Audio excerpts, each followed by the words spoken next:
Hey everyone, it's Tina, and today I wanted to introduce you guys to our waterfall thin cuts that just came out in the annual book. And these are really fun. They make creating a waterfall card really fast and simple. And it's because you have the dies for not only the mechanism, the waterfall mechanism, but you have dies for all of the fun little pieces as well. And since it is the Jingle Joy Palooza, I'm going to use the Jingle Joy papers, and I'm going to use this fun set called the Jubilee Crew, which I think is so adorable. The fun thing is, though, I'm not going to use any of the thin cuts that come with this set because I am just stamping right onto the shapes that go on the waterfall card. So let me show you the waterfall card. So you'll see this. I have the Jingle Joy papers. I have some flamingo shimmer trim. You guys probably have all of this. I have some raspberry cardstock.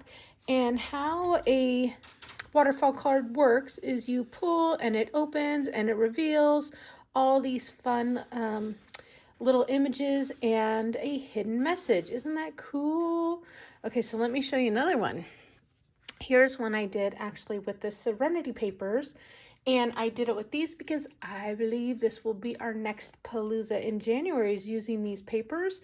But because it's December, I thought, why not make a Christmas card with it? So I did the exact same mechanism here with the waterfall card. Oops, I didn't get that guy. Oh, I forgot to glue him down completely. I'll fix that. But how fun is that for a quick, fun, interactive card? Okay, so let me show you what I will be using. I'll be using the Jubilee Crew stamps, okay? And I've already pre-stamped all my parts because you guys have seen me stamp before, and I used the Intense Black ink. And I did that because we are using the Tri-Blend alcohol-based markers, and this will allow me to color without it bleeding, okay? So you need that, and then I'm going to use the Mink ink because I'm using Mink cardstock as my background. So here's my card base. I'll set that aside. And I already did the stamping here on the background. Let me zoom in a little to make sure you guys can see it. Look at that. Okay, so I already stamped little snowflakes on my background using the snowflake stamp that comes on the Jubilee Crew stamp. Okay, and so I did Mink ink on the light side of the Mink cardstock, and then I just cut a little scrap of the Jingle Joy paper, so I'm hoping you guys have some scraps. And then using the waterfall thin cut set, I cut raspberry cardstock using the bigger square, and it's a stitched square, so it's really cool. So I did that 4 times, and then I cut white squares with this smaller inner square, which then can layer on, and it's also stitched and it's scalloped. It's so cute. All right, so look at that. Look how those two things are going to look layered together. I absolutely love thin cuts because you do not have to get out your Cricut and the mat and everything. You can just run it through really quick. So I've stamped with the Intense Black ink, and I'm going to color this guy, but I wanted to show you. I did one of the snowmen, and I colored him with the light green marker, light green blend, and then I did stamp some snowflakes on the background.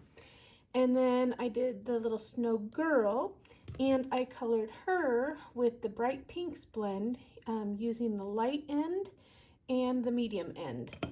And then I did stamp the words Merry and Bright, and all I did on here was go over the letters after I stamped them with the marker. Nothing fancy, but look how cute this looks, just because of that stitched scallop square.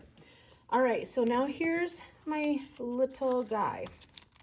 So let me move that out of the way, and we'll get to cutting the waterfall feature in just a minute, but I'm going to go ahead and color him. And let's see. Because I have pink, green, and green, I am going to go ahead and color him in the pink. And just for time purposes, I'm going to go ahead and color the whole sweatshirt I don't know why I picked the most time-consuming one to color on camera with you guys, because you've seen me color, but you also know how much I love these tri-blend markers, because number one, you get 3 colors in one marker, and then number 2, they blend beautifully together. Look, you don't see any color lines. I'm overlapping, and you don't see that color differentiation. So using the same marker, I think I'm gonna go with the darkest end, and it's so nice and pointed that I'm going to go right over the lines. Look at that. So see, I did not worry about coloring over this when I was coloring his sweater, because I knew the darker shade would show up just fine. And I think just for fun, I'm gonna go over that zigzag line with the marker, just to give it a little dimension. I'm not even gonna bother shading on his sweater. Okay, oh, I like this Jubilee Crew set. All right, now, oh, I forgot to bring the tan in for his skin. Let me go get that real quick, hold on. I'm gonna use the tan marker, and it's not his skin, it's his fur. And this was important because I wanted to do a little shading, and I wanna zoom in so you guys can see. Okay, so I'm gonna use the lightest end of the tan marker, and I'm going to color his fur, all of his fur. All right, all of it. I'm even going to go over that nose area. Okay, get his little paws. And there we go. I stamped him right off the edge. Okay, now I'm gonna take the mid-range marker, and I'm gonna color in his nose so that it's a little darker. And now I wanna add a little bit of dimension to my bear. So I am gonna go around the edge like that. And when I get down here by his neck, I'm gonna curve it a little deeper, okay? Because there's a curve there that's gonna elicit a bigger shadow, if that makes sense. Okay, and I'm gonna do that right down here on his body. Let's see. Good, okay, I hope that's making sense for you guys. Now I could even go in again with this darker end. Let's make sure, yep. And just get a little more of a shadow in there. See that? Just a tiniest bit more of a shadow and dimension. Okay, I might even do his nose a little darker. And then just a little bit more of that shadow right down here on the curve, okay?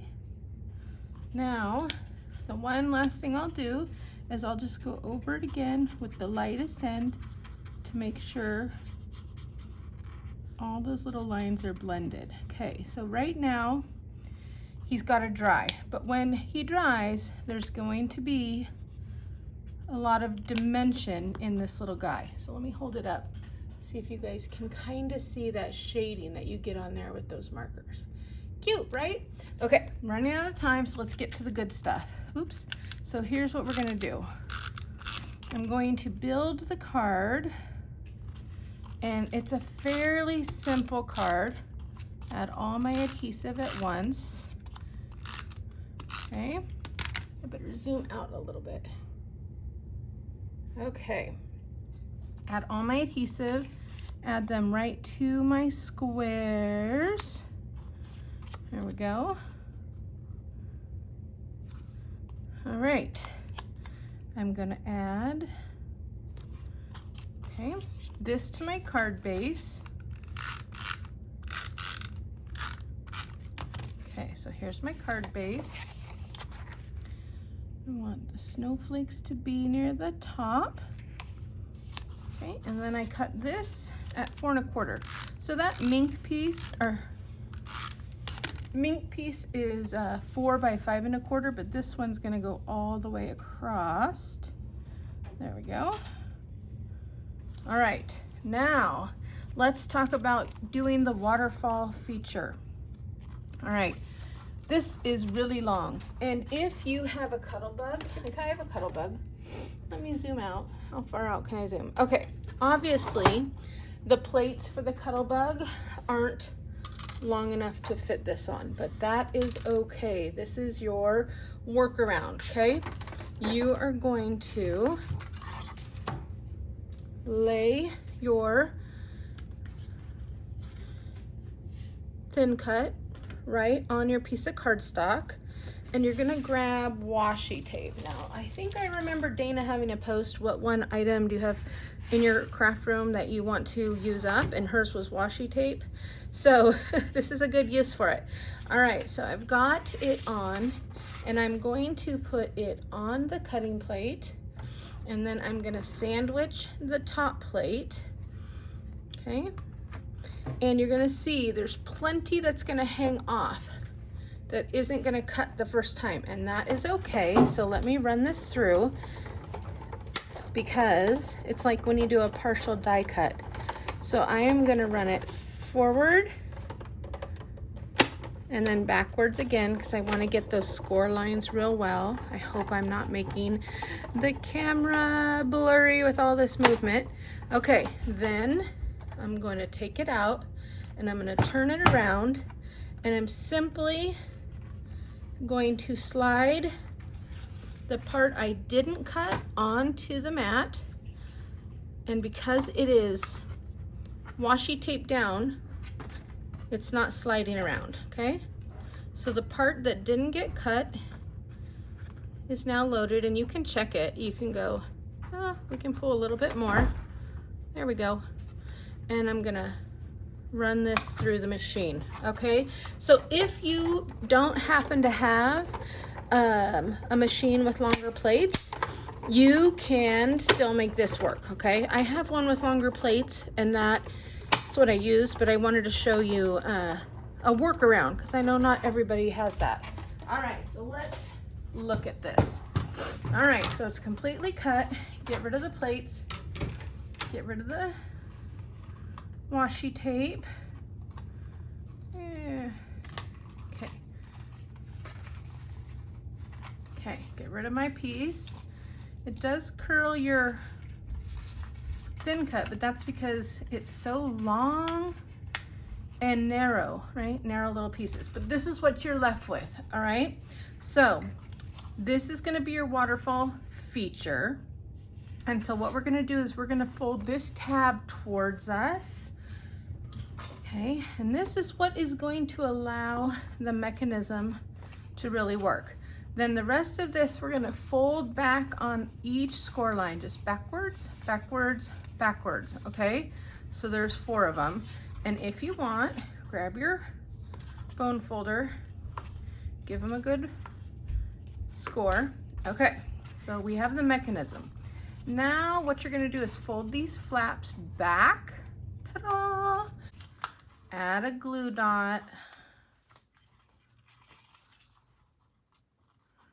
There we go. Okay, add a glue dot. There we go, and that allows the mechanism of the waterfall. Do you see how that's working? Okay, so then what do? Then we just put the whole card together, and let's see, I am going to start with her. I want her at the top, and then I want him, and then him, because I just want to do this one in a different order. So here is what I'm going to do. I am going to start by adding adhesive on the bottom piece, and I'm going to stick down my Marion Bright, and then I am only adding adhesive on each of the folds. So the next one, add my adhesive. I use this red line terrible tape stuff. It's a lot stronger, but for time purposes of the video, I'm going to do a couple of them that way and then show you how easy this is. Just stick this tape and it tears. That's why we call it tearable.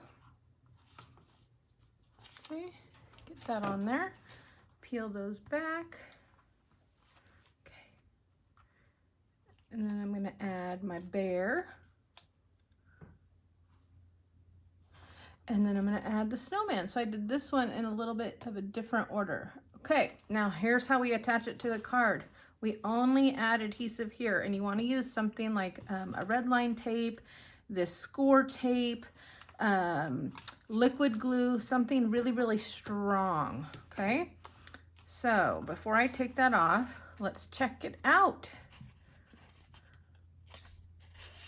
Ta-da! So now let's do something a little fun. Let's put this little area on here just to, I'm actually even going to stick it under a little bit, this little area on here.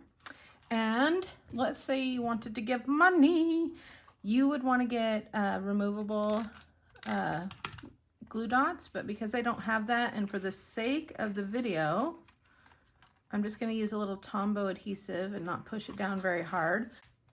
Okay, get it under the mechanism. Okay, now watch. Woo! Fun, right? Okay, so now let's add it to the card, and I am going to use, I'm going to put it on the card where you want it. Okay.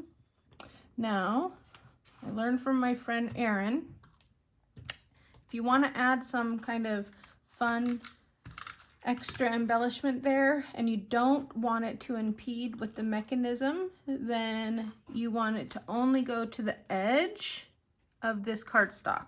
So I have 2 pieces of the Flamingo shimmer trim, and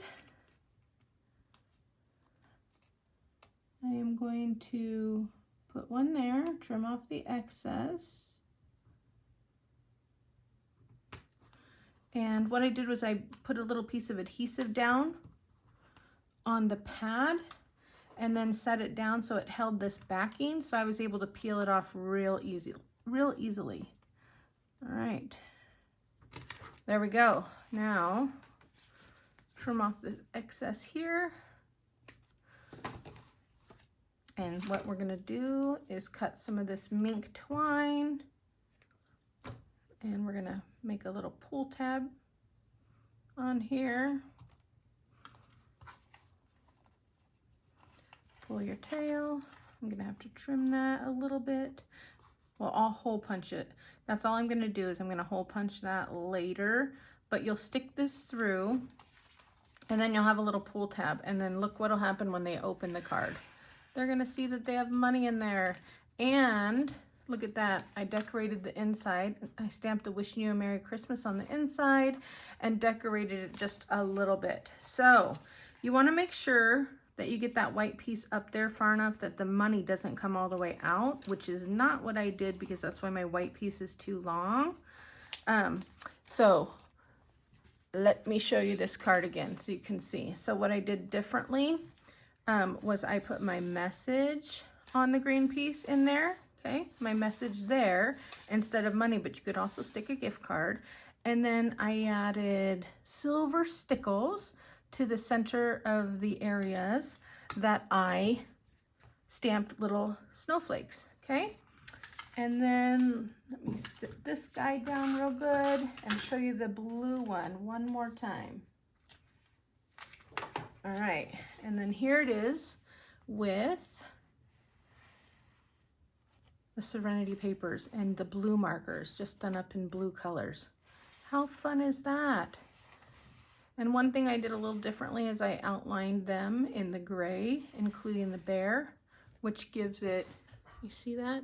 Just a little more dimension. So, okay, I hope you guys had fun watching a waterfall card be put together using our waterfall dies, and that you got a good understanding of how the mechanism works once you understand how to fold it. And there are instructions that come with it, but seeing someone do it, I know, makes it easier. So enjoy the rest of the palooza, and I'll talk to you girls later. Bye.